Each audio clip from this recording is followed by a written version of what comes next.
evening. I'm Tara Peters. I have the honor of welcoming you here today, as well as I serve as the chair as the board of directors for Nexus Path. Today, we're gathered because each of us in this room want to make an impact on someone's life. We hope by learning more about Nexus Path Healing and has on our sorry, that's okay. I'm just trying to get on your way. Impact Nexus Path Family Healing has on our community and how to support we can make that happen together. Nexus Path is an organization that strives to change the course of a child's life by stabilizing families and strengthening the mental health. Truly, the two go hand in hand. We do this by providing mental health services to the community, residential psychiatric treatment, foster care, and independent living to those youth aging out of foster care. Some of you are new to Nexus Path, and we welcome you to our family as we celebrate our 30th year of providing foster care and mental health services to thousands of youths and their family in the state of North Dakota. Last year alone, Nexus Path supported more than 1,200 children and family. I first learned about Nexus Path 5 years ago when my husband Adam and I began looking into foster care. Adam and I have been foster parents for the last 4 years, and I joined the board in the fall of 2021. This past fall, we've been granted the adoption of our 3 children who we fostered through Nexus Path. We've been very grateful for the support we've received from the team at Nexus Path. As we get ready to launch into our program, I want to take a moment to recognize a generous sponsor, RDO, who is committed to supporting Nexus Path. At this time, I'd like to introduce Kate Coughlin, who is the Executive Director of Nexus Path.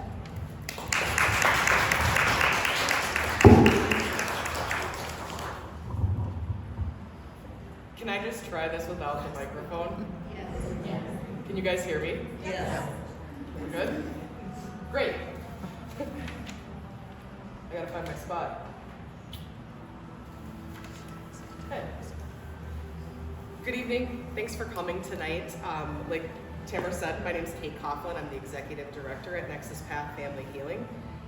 Thank you so much for taking time out of your busy schedules to come and learn more about the work being done at Nexus Path throughout the state of North Dakota. I came to Nexus Path about 8 months ago as the Executive Director, and serving in this capacity has truly been the honor of my career journey. I'm humbled by the compassion, innovation, grit, and integrity of the nearly 200 employees that we have throughout the state of North Dakota, who serve youth and families from corner to corner. I'd like to take a moment to thank Dr. Michelle Murray, the CEO of the Nexus Family Healing, for joining us this evening from the Twin Cities, and Jolene Evanson, Vice President of Philanthropy, and Colleen Hardy, our Regional Development Director, who serves here at Nexus Path Family Healing. Nexus Path has been known for years as the agency that serves youth in treatment-level foster care. For 30 years, Nexus Path has been supporting youth in need of foster care throughout the state of North Dakota. These services are provided from a trauma-informed lens and wrap support for healing around children, foster families, and biological families. The goal of reunification remains at the center of everything that we do at Nexus Path and aligns seamlessly with the mission of Nexus Family Healing to change the course of a child's life by stabilizing families and strengthening mental health. As of today, a total of 197 families, homes in North Dakota provide support to 152 children in treatment-level foster care. The children range in age from 0 to 18, and we support youth above the age of 18 up to 21 in extended foster care.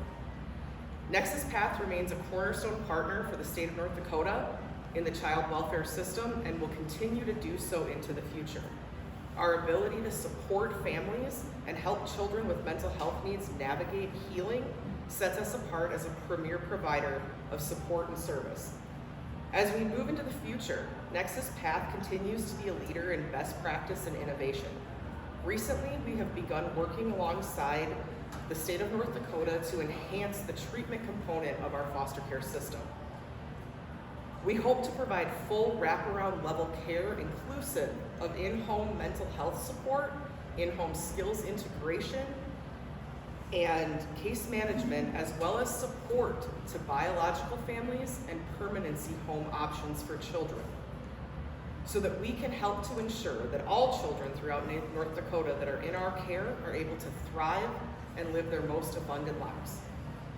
While treatment foster care has always been at the core of the services that we provide at Nexus Path, we recognized that mental health and mental health care need to have equitable access across North Dakota, and supports needed to be provided in so many different areas of our community. Our continuum of service includes psychiatric residential treatment for youth at Luther Hall here in Fargo. This is a 16-bed facility that supports high-need youth who have critical mental health needs.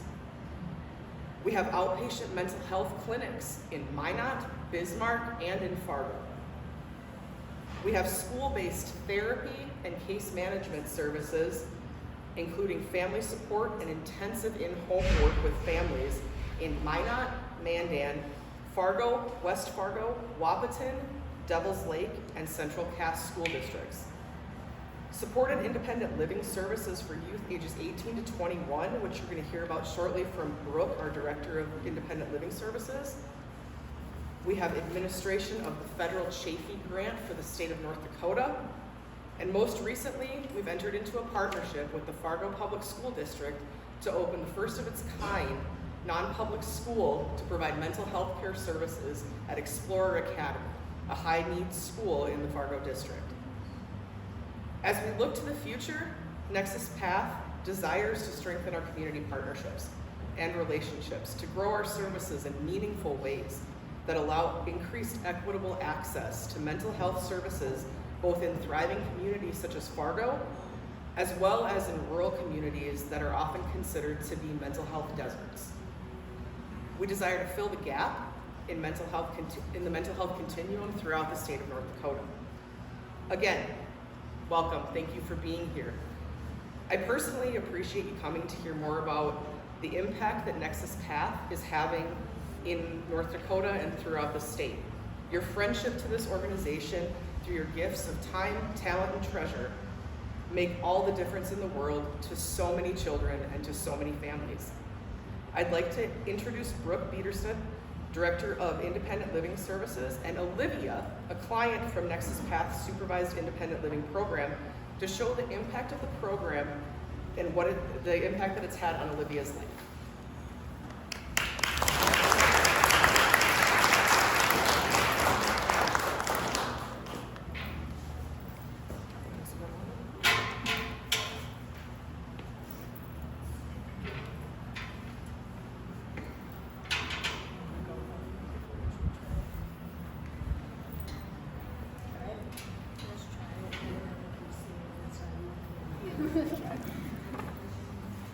Hi, everyone.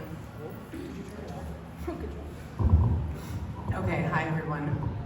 You want to use it? Yeah, I don't like it from behind. Okay, we're gonna just be super loud. I'll try my best. Okay, so like Kate said, my name is Brooke Biederstedt. I'm the Director of Independent Living Services at Nexus Path, and so my position oversees both the federal Chafee contract and supervised independent living. And through the SIL program, you'll hear us say SIL a lot, that's the Supervised Independent Living Program, I've had the opportunity to get to know Olivia. And so we invited her today to come in and just have a conversation with you all about her experiences in the program. And so we're gonna go over a brief Q&A, which will give her the time to kind of share a little bit about herself and her journey.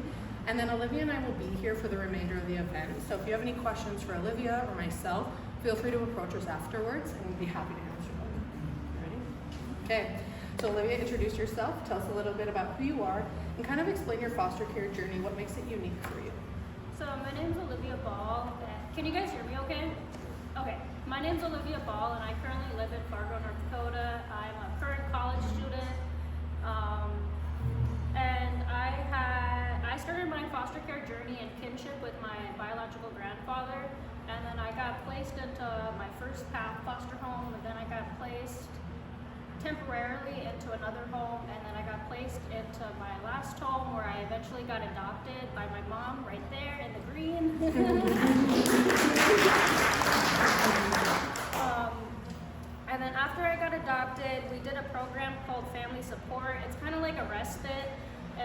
the support for after you got adopted and or foster care. So it gives you like the opportunity to have a break away from your home and for your parent as well. And then after a while, I got placed into a residential facility called Home on the Range. If you don't know, it's on the waste side of North Dakota in the middle of nowhere. If you know, you know. And then saying it is odd, but it gave me the opportunity to be in an 18+ care, and I got to be a part of independent living programming. And it's kind of a big umbrella, and it's a part of a bunch of different programs called SIL and Chafee. Okay, so with that, let's talk a little bit about SIL, right? So supervised independent living. The first program you participated in was called Accommodated, right? Where we furnished an apartment for you. What was that like that first day when you got told, like you were going to Fargo, you were moving into your apartment, and we were like, here you go, this is your new apartment? So I turned 18 at Home on the Range, and I had to drive all the way back from Fargo, and that's almost a 5-hour drive, 5.5-hour drive. And by the time I got to Fargo, I was pretty tired, and I felt very overwhelmed, and we had to go shopping and set up my Wi-Fi, so I was just kind of tired moving in. I felt honestly very lonely because I went from a very structured environment to like kind of being there all alone. And I kind of missed my cat. Sorry. And my mom had COVID at the time, and so I wasn't able to get that support right away. But out of all of the moves I've had as an 18-year-old or 18+, that was probably the easiest move I've had. Because it was easy because they gave me everything I needed for an apartment. They gave me a bed, they gave me a couch, an ottoman. I didn't even know what an ottoman was until I moved in there. I'm so serious, guys. I don't even know what you're supposed to put in that thing, even to this day. And then they gave me all of my kitchen supplies, and it's really nice items too. It's not like the very cheap things. It's like, it was very thoughtful and personable. Everything matched as well. So moving in, it was very daunting at first, but it was very, very, very thoughtful on the path workers and how they picked everything out for us. And my social worker, Steph, took the time to make sure I got all of the food I needed when she took me shopping right away. So you were in that program for just about a year, right? Where you lived in that furnished apartment. After you left that, what did your journey look like? Did you continue in SIL, and what was it like, your next steps? So after, I think I was there for almost 10 months. After that, I ended up getting my own apartment, and I got a cat there. That was very exciting. And should I go about the financial assistance? So in the first apartment, it's called Accommodated. So for the first 3 months, they pay all of your rent for you. And then for the next 3 months, you pay 1/3 of your rent. And so on for like, so you pay like 60% of your rent and then all of your rent if you stay in the program the whole way through. But you're not actually paying your rent. They're putting it into a savings account for you. And after I continued into the next program, they put $250 away every month into a savings account, and they took $250 off my rent every month and gave me a stipend for food and clothing every month. And they gave me a stipend in both programs too. Yeah, and so with living in your own apartment, you were still able to be an 18+ foster care, right? Yep, super cool. So when you think about that 3-year journey through SIL, so what the room doesn't know is Olivia made it all the way till 21. So she maximized program benefits, right? Yeah, huge. What was the greatest benefit you had just participating in supervising independent living? I would say the savings account was definitely the best. For good reasons, because the first savings account, I did cash that out right away. There's an option where you can roll it over into the next, into the next program. But I cashed it out, and I eventually it helped me get my car that I have now. And then in the next cash out that I did, so when I turned 21 and I'm too old for the program, I did eventually put most of that money into a CD account, so I didn't blow it all away. And so it did teach me a lot of money management actually, and not having that $250 sometimes does kind of hurt, but yeah. What about relationships when you were in the SIL program? What was that like, kind of establishing that with your worker, and how were they there for you?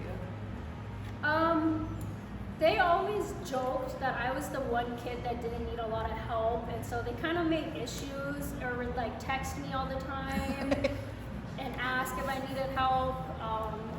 Olivia always says we tried to have issues, so we had to be more involved in her life, but Olivia was super independent, and yet we still persisted. Yeah. I think the only consistent issue that I had was my fire alarms, and I didn't like them. Right, it wasn't the alarm, it was the user. Yeah. Dismantling her smoke detectors. But all of my relationships with my path workers were always very positive. I never had a bad interaction with any path worker in all of my years, even when I was in foster care as well. And then I had Steph. I'll mention her throughout, but she was my, is she my IO? She was your Chafee and then SIL coordinator, yeah. My Chafee and my SIL coordinator. Sorry, the names of them kind of gets confusing sometimes, but so she was with me for 3 years, and it was just always consistently checking in with me and making sure that I was doing good if I needed anything, whenever. Like, I always knew that I was able to call any one of them at any time, and any question of mine was going to get answered no matter what. So you mentioned it a little bit, talking about your relationship with kind of a various group of people at Nexus Path, having experienced so many programs. What makes those individuals different? Or like, how do they show up for you in ways that maybe other professionals didn't throughout your foster care journey? So since I worked with so many people for so long, I'll, when I come and visit Brooke in the office, I'll walk in there and there'll be like a little group of people. They're like, oh my God, Olivia's here right now. And it's just very personable. And it just, the PATH office is like kind of like another little home. And it feels odd to say that, but I always know that there's always gonna be like 5 other conversations I'm gonna be having with like 5 other people, because I've had like, I can't even count how many social workers I've had on my hands, because it sounds really bad, but they kept getting pregnant, so I kept having to get It's true. It's not a bad thing, because I kept meeting more, and so like, now I just know almost everybody in the office. But even the front desk lady is so welcoming, and like she knows me now, and there was a old desk lady that would make us cookies and stuff when I was like under 18, and it's just, I don't think I've really had a whole lot of bad experiences at the PATH building in general, so. That's awesome. Thank you for sharing that. So as we talk about relationships, I think it's just really important to talk about, like, there are those of us who go into this field, right, to be helping professionals or sign up to be foster parents, and we recognize that that's not for everyone. Time, energy, all of the things that play a role into that decision making. But by all of you being here today, it really shows Olivia and other youth like her, right? Like, she is one of that's representing many, that there are communities for them, and there are people that are willing to dive into them in the way that best meets your needs and their needs, right? Showing up to be that cheerleader for the young people, just to know that there's not just one person in their corner, but an entire community. And so Olivia and I just want to thank all of you for being here tonight. And like we mentioned, we'll be here for the remainder of the event and happy to answer any questions that you may have for us. So again, thank you so much, and enjoy the rest of the day.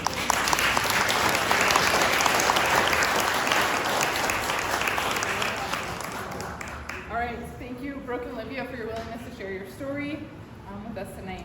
Whether you're here as a longtime friend with Nexus Path or you're just learning about Nexus Path for the first time, we're so glad you're here, and we hope you leave feeling inspired.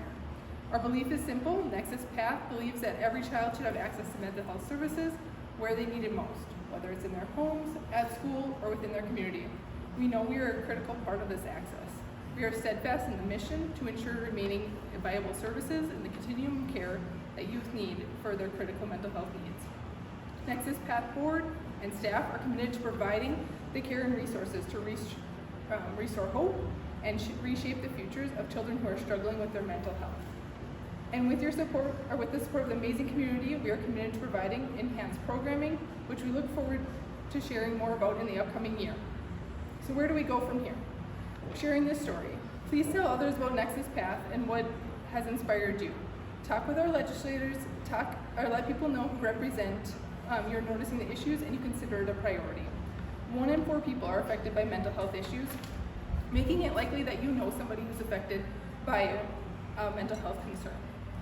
Join with us as a nonprofit. We rely on community partnership and philanthropic, I always mess that word up, investments in maintaining high quality programming, ensuring our staff have the best training to provide the best care, and to expanding and enhancing the work that we grow, and growing the mental health needs of the children and adults and families.